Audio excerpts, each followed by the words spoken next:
Ladies and gentlemen, boys and girls, children of all ages, welcome to the channel. It's your boy, World of Wrestling, here today to discuss about WWE Smackdown June 28, 2024 review.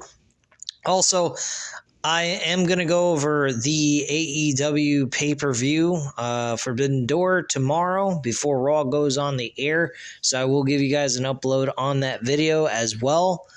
But let's go over SmackDown. SmackDown, this past Friday wasn't that bad. It did have kind of a boring moments to it. But it wasn't absolutely terrible in any way, shape, or form. But yeah, this was pretty decent. Decent wrestling, some of it.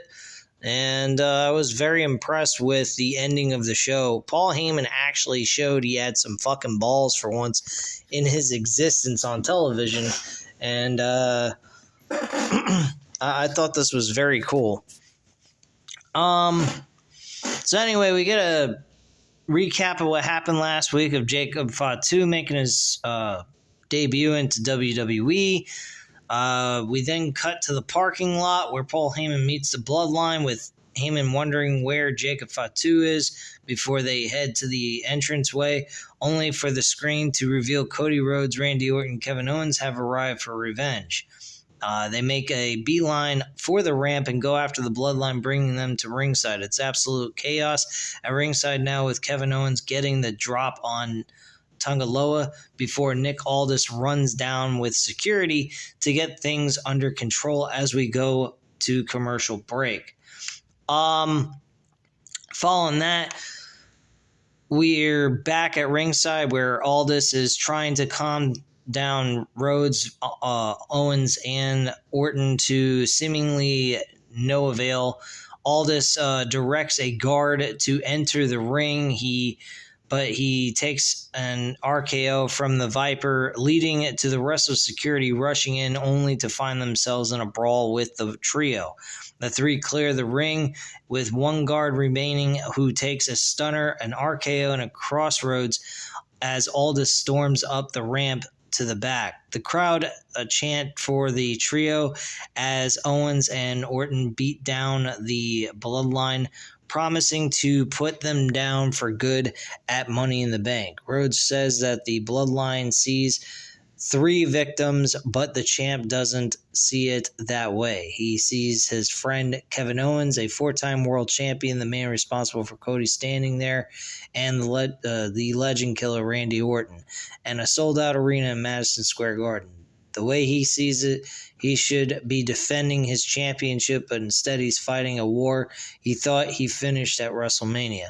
Aldis returns to ringside with New Yorker's finest as Rhodes tells Solo he doesn't know why they're calling themselves the Bloodline. He doesn't see a boss or a tribal chief. He sees a seat filler, as an interim, basically. Cody's music hits as the trio finally oblige in leaving the ring, and that is it.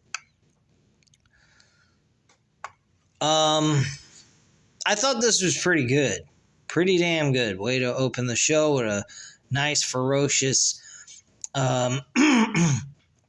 setting. I did not like the blackouts throughout this entire show on Fox. This was just absolutely nauseating with the constant blackouts, muting with the fucking crowd, which this is not a thing that was happening back even a few years ago when wrestling was shit. And now all of a sudden Fox is doing this. USA's implemented this too. I mean, this is crazy. I mean, back in like 5 years ago, you hear people say all kinds of shit. Holy shit, when something major happens and they're muting it out. Like, why? Well, what's the big fucking deal? It's the crowd. It's not the actual wrestlers saying it. Jesus. So now we're being censorized for speaking our minds. Like, come on. That's ridiculous. Takes the whole enjoyment of watching this shit, really.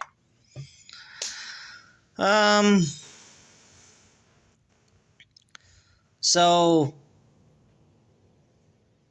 We then get a qualifying match with Candice LeRae, Jade Cargill, and Tiffany Stratton. Tiffany Stratton, of course, wins this match, obviously. I think if it was anyone else, I'd been disappointed. She's been doing an outstanding job in the women's division. She's been doing very well here, and I've been extremely happy with what happened with her. She won this match by pinfall. Awesome matchup. Good job by her. We cut to a backstage where Naomi warms up for her match until Bayley stops by to say hi. They address the possibility of Naomi winning the Money in the Bank and potentially cashing in when Blair Davenport interrupts to run both women down before escaping their revenge as we go to a commercial break. We're also seeing a lot of stuff happening with Nia Jax. She's been helping her out and so forth. So we get to a backstage segment with Mitchin talks to Nick Aldis about a match against Nia Jax before the Street Profits address a match of their own to no avail from the SmackDown GM. Pretty Deadly arrive with a pitch for Aldis for a musical, which gets some grief from the Profits, who offer a pitch of their own for a match against Pretty Deadly. Okay, great. Anyway, next up, we had things taking place with LA Knight. LA Knight won his match, surprisingly. I'm surprised Santos Escobar did not go into the Money in the Bank match. So this is a little weird. So anyway, back to ringside. Santos Escobar steps out alongside LDF before heading down the ramp alone for the next match. There's actually just kind of going over everything with what happened. So we get LA Knight, Logan Paul, and Santos Escobar. Fairly decent match. LA Knight won, which was surprising. I did not expect that to happen. We did have Tyrese Halliburton, and Jalen Brunson make a little stare down, which was kind of interesting. I thought that was kind of cool. And then we go backstage. Baron Corbin and Apollo Crews talk about what they just saw before arguing about who will advance. They're interrupted by Carmelo Hayes, who wants to become Mello in the Bank as we cut away. He also took a shot at Carmelo Anthony, since Mello is his nickname and so forth. So kind of funny how that went. Anywho, we get another match with Naomi, Blair Davenport, and Indy Hartwell. Naomi actually picks up a victory here. I'm very happy that Naomi got an opportunity to be in this match. She actually has a decent spot here. She's not going to win, of course. She's a good filler, but nothing really is special going to happen here for her. She might have some good spots in the Money in the Bank ladder match, but that's about all I can see happening for her in this pay-per-view. Anyway, we look ahead to next week and the road to Money in the Bank in Toronto before running down matches for next week's SmackDown, including Bianca Belair, Jade Cargill taking on Indy Hartwell, Candice LeRae, and Street Profits facing Pretty Deadly.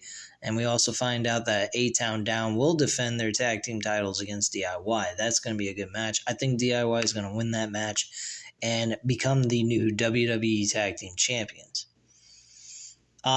So DIY addresses the tag team title match before Austin Theory interjects, saying he's had time to think about what they've been telling him and what they did. DIY point out that Grayson Waller has been pulling Theory in their way, but Waller blindsides them to interrupt the proceedings, and DIY get left laying as we cut to a recap from earlier tonight and the fight between Bloodline and Owens, Rhodes, and Orton.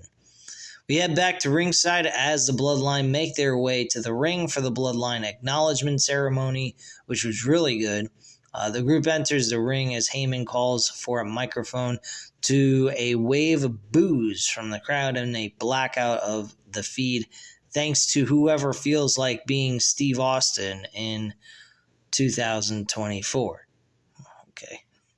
I'm blacking it out because people are giving the bird. All right, whatever. Heyman starts to introduce the group before Solo motions for the microphone as the crowd chants, "We want Roman." Solo says before we get to that, he wants to introduce us the newest member of the Bloodline, the Samoan werewolf, and Solo's enforcer, Jacob Fatu. So now Jacob Fatu is where Solo used to be. With stage graphics and music all ready to go, Jacob Fatu makes his way to the ring. He looks fucking furious. Beautiful entrance as well. Fire coming from the bottom of the stage, making him look like a ferocious, evil fucking motherfucker that you can't screw with. Jacob Fatu is going to be a huge thing in WWE, and I think very quickly. I think as time goes on, I think WWE is going to test out seeing how Jacob Fatu's popularity gets. And if his popularity gets really big very fast, I think WWE is going to push Solo Sikoa out of the major leadership role that he has with the Bloodline and have Jacob Fatu take over with Tonga Tonga and Tonga Loa. I really believe that. So keep an eye out for that because I think the crowd reactions to Jacob Fatu is going to definitely define what happens at the end of all of this. I think The Rock's going to play a huge important role with this. I think The Rock is going to turn on Roman Reigns so that we have The Rock versus Roman Reigns match at WrestleMania 41. But there's also talks about Rock versus Cody Rhodes at WrestleMania 41, so I'm not sure which. I really am not. So that could be quite interesting how they book all that. Anyway, we come back to ringside where Solo Sikoa tells Madison Square Garden to acknowledge him, and the screen cuts to black as clearly MSG is doing so in a unsavory manner. Solo tells Tama Tonga to acknowledge him, to which Tama does, as does his brother Tonga Loa. And the love and acknowledgement is shared by the enforcer Jacob Fatu before Solo turns his attention to Paul Heyman, who he tells it to acknowledge him as well, and Tonga Loa unveils a lease similar to what was presented to Roman Reigns, which shocks Paul Heyman. He pulls out a Samoan Hawaii necklace they generally wear, and Paul Heyman is going, "What the hell?" And which shocks Paul Heyman, and as Solo Sikoa tells the wise man to acknowledge him, Heyman looks shocked as he holds the Lee, I believe is how you pronounce that, telling Solo he loves him and acknowledge that he is not Paul Heyman's tribal chief. I fucking love this. I thought this was a great spot with Paul Heyman. His response was full of intensity, and he just finally had enough. He could not say that Solo is his tribal chief. And that led to him having a huge pop from the crowd. The Samoan werewolf, they basically beat the shit out of Paul Heyman. And this led to an absolute beatdown on Paul Heyman. I hope Paul Heyman is okay. He got banged up bad.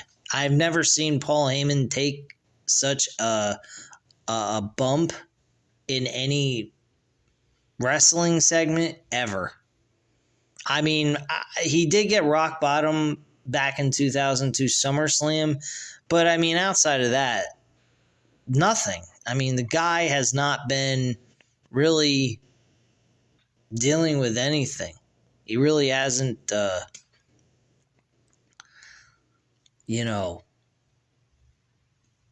anything where it led to him getting his brains kicked in. But he got his ass kicked in this segment by the new Bloodline.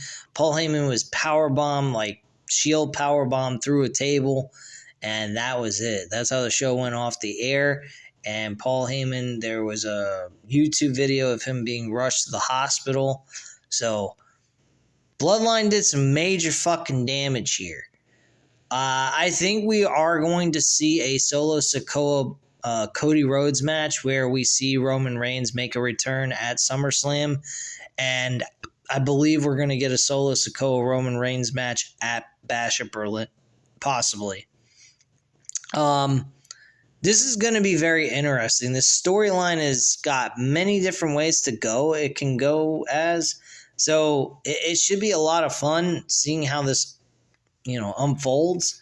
So I'm pretty excited about it, and I think we could see a huge thing take place here that's going to blow our fucking minds, really. So anyway, guys, that's all I have to say at this time. This was a fairly decent show, not a total, oh my God moment, outside of the ending. I mean, the rest of the show is just average, normal. Nothing spectacular happened, but I will say this, it was a good show. It was a decent show, nonetheless. But anyway, guys, at this time, you know what to do. Hit the like button if you liked the video. Hit the subscribe button if you're not already subscribed to the channel. Leave a comment down below. I'll definitely get back to you on that. Thank you guys very much for watching, and have a great night, guys. Bye.